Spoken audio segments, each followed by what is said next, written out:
Hi, I'm Chef Whitney Aronoff, and welcome to the Starseed Kitchen podcast. I'm your host, Chef Whitney Aronoff, founder of Starseed Kitchen and High Vibration Foods.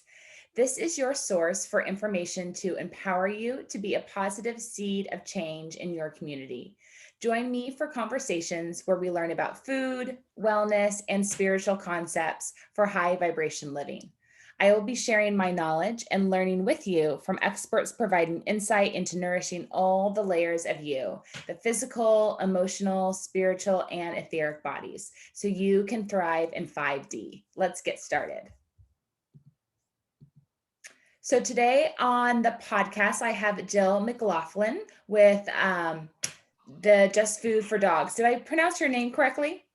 Yes. Okay, perfect. So let me read Jill's background and bio, and we can get into this. So Jill McLoughlin is a nutrition consultant and the customer experience manager for Just Food for Dogs in Costa Mesa, California. She is a former teacher and has long been a volunteer with the Basset Hound Rescue of Southern California. She has always been very passionate about nutrition and in turn, dog nutrition, always cooking for her own dogs. Jill discovered Just Food for Dogs as a customer and loved everything about the company that she wanted to be a part of the team. She is passionate about teaching dog parents the importance of quality food for dogs and how it is just as important as it is for humans. Just Food for Dogs was founded by Shawn Buckley. When he discovered what was legally allowed to be in dog food, he was shocked and angry. He found not just misleading labels, dangerous chemical preservatives, and low quality ingredients, but an entirely unself-regulated industry, one that is very broken. He began cooking for his own dogs and saw an immediate difference. So did the neighbors, and soon he was feeding their dogs as well. Shawn knew that this was a better way, and he assembled a team of veterinarians and specialists to develop healthy, nutritional, balanced meals, and in 2010 launched the first ever kitchen for dogs, making fresh food out in the open for all to see. Ever since, he has made it the mission at Just Food for Dogs to improve the length and quality of life for as many pets as possible through real food and nutrition.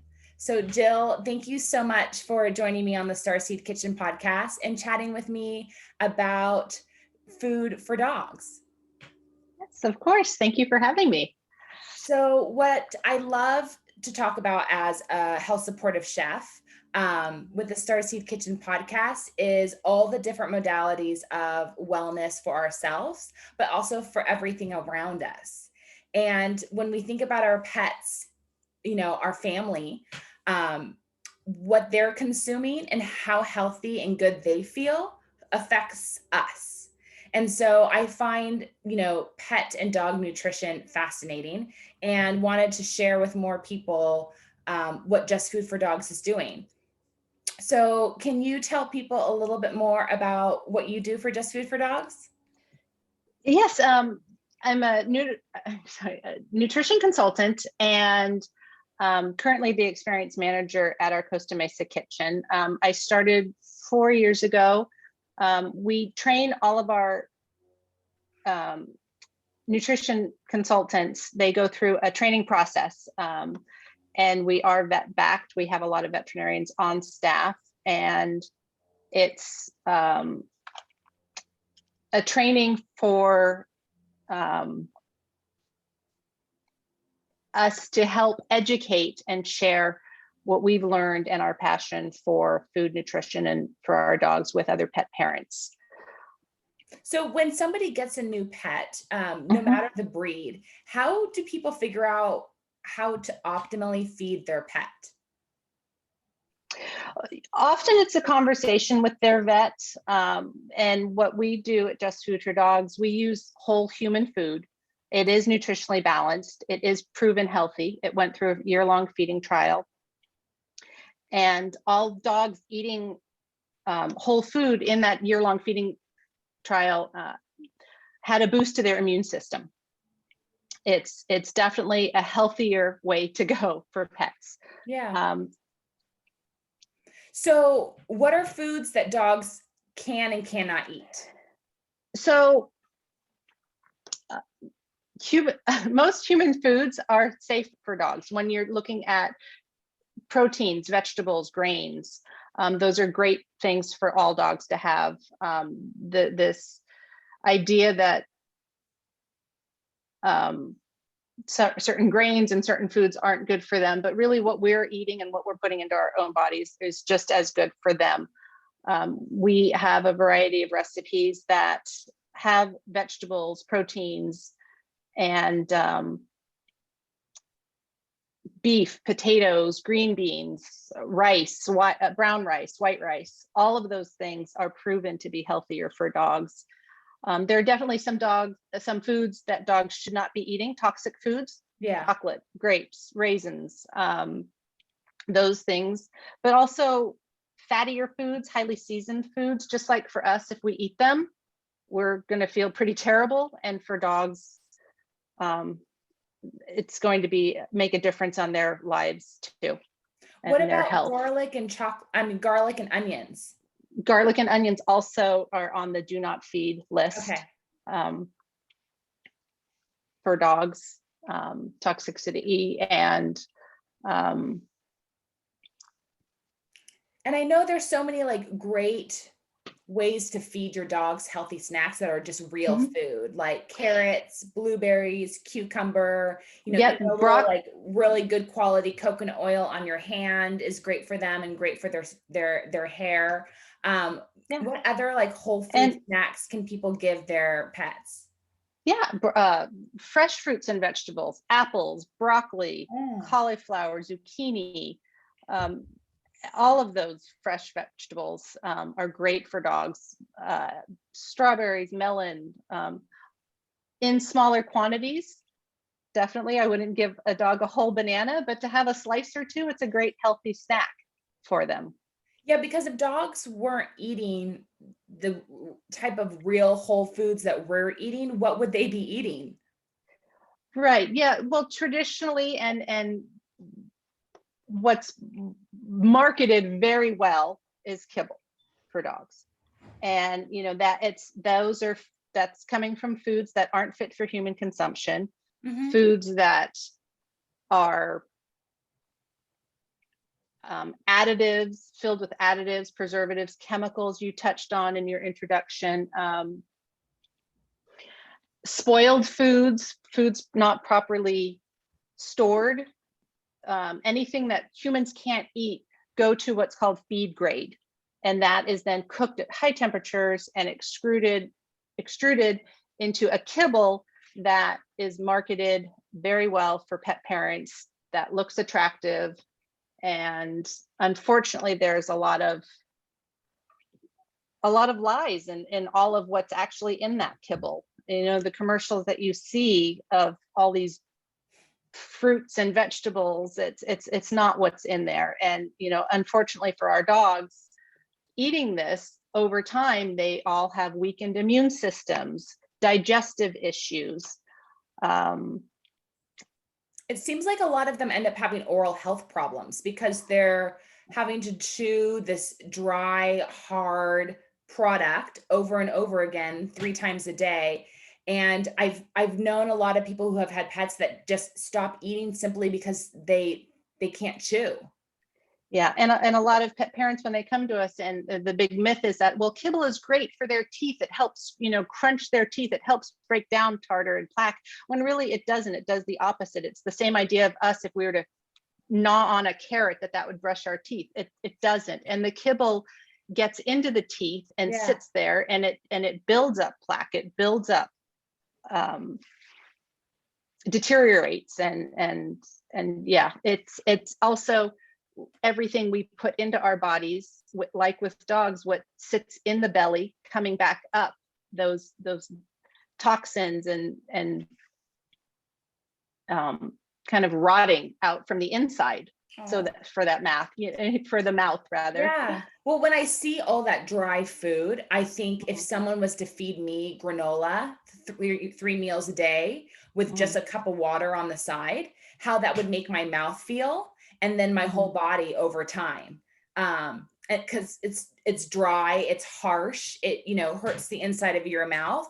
So I can only imagine what that must be doing to a dog versus if you feed a dog moist, fresh food that's full of moisture and wetness, how much better that'll be on their oral health and their whole digestive system moving through their body. Exactly. It's kind of just Exactly. like a human, you know? It is. It really is, on smaller scale, Yeah. with their bodies and their stomachs. But yeah. And then also that image of free feeding kibble all day long and their bellies just being full of all of this dry sawdust type material just sitting in their Yeah. stomachs. That's really Yeah. interesting. Where did the concept of you just leave food out all day for a dog to stop by whenever he wants to eat versus actually feeding a dog? Like when did that transition kind of happen, or that it's almost like it's not maybe a transition, it's just I feel like it's what everyone started to be told what to do. Yeah, well, and that this shelf stability of kibble, that it can sit out all day long, and the convenience factor of you have a busy life and you put it out and the dog will take care of himself while you're at work or running errands or being busy in your own day, that the dog will eat when he's hungry, Interesting. idea. And so what's the concept at Just Food for Dogs? We recommend 2 feedings a day, Okay. 3 for growing puppies. Just like us, if I only ate once a day, by the time I hit hour 23, I would feel nauseous. So breaking that up into 2 meals a day is definitely more healthful for a dog, just like it is for us to eat multiple meals a day. Got it. And do they eat, how do you schedule the 2 hours in a day? The Or the 2 2 meals, feedings? yeah, the 2 feedings, a morning and nighttime.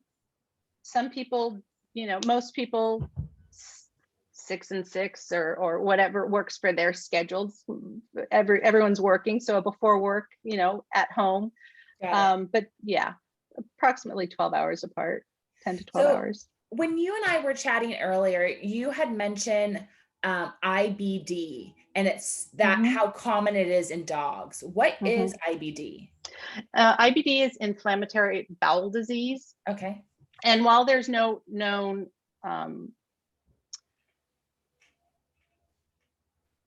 what exactly it can be, there are a lot of causes and a lot of aggravations and irritants.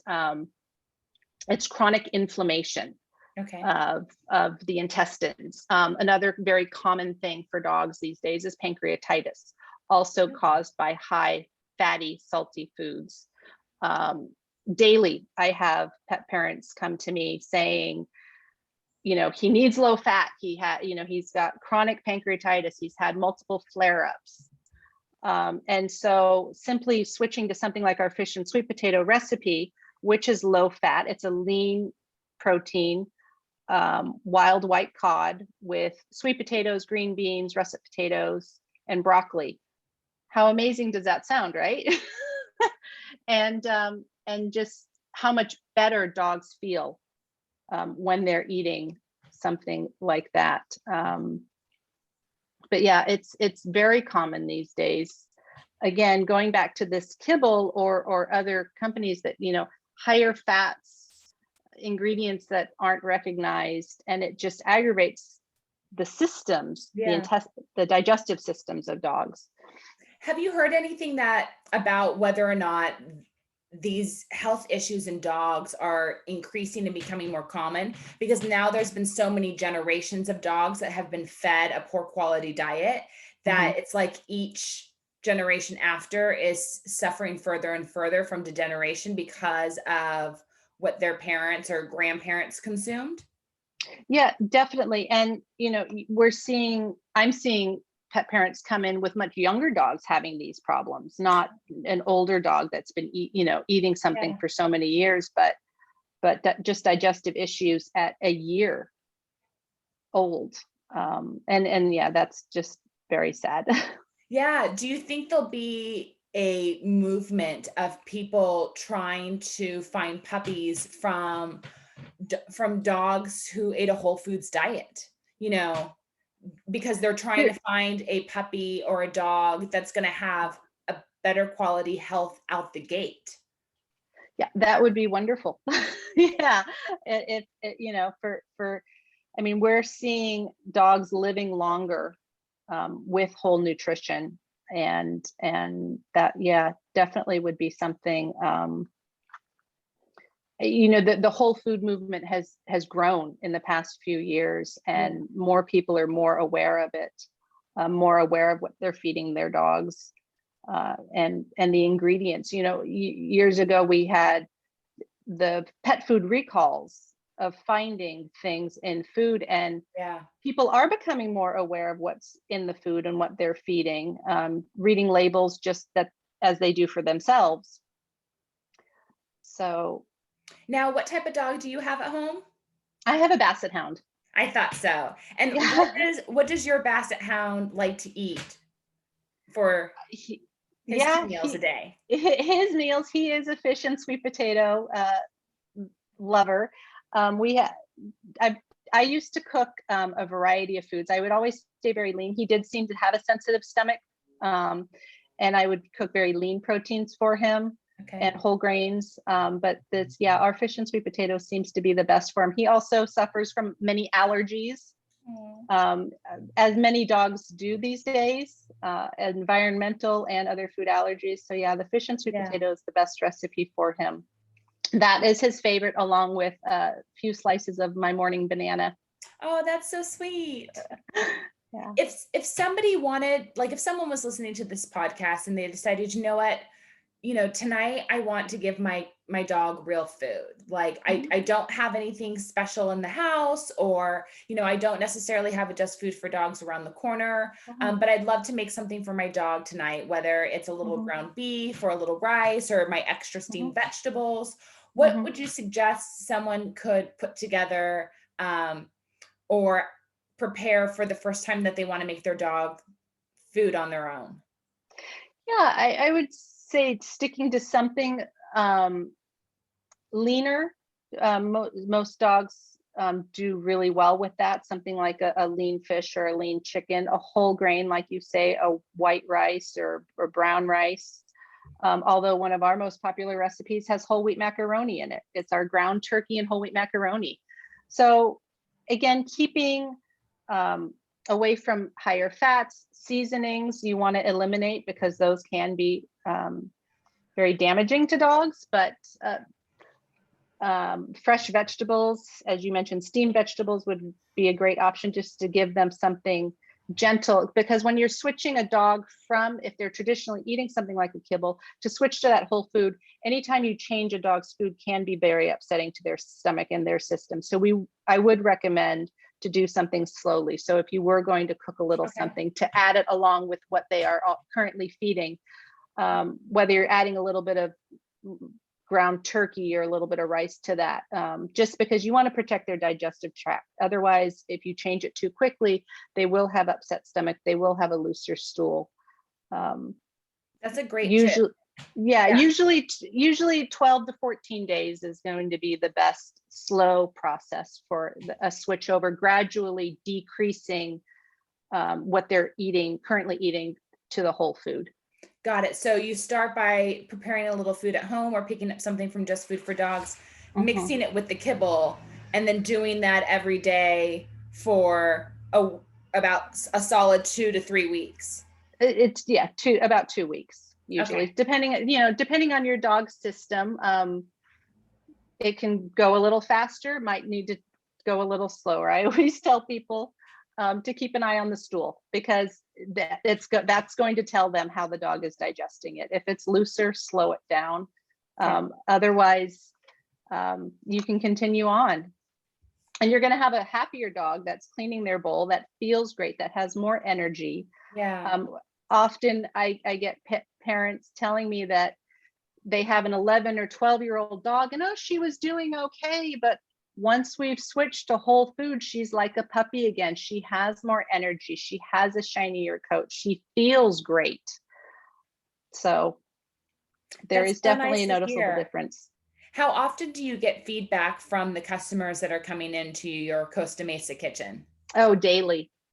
It's whether they're calling to place an order and we're just checking in to saying, how how is Rocky doing today, or if they're coming in and just buying a refill, it's daily.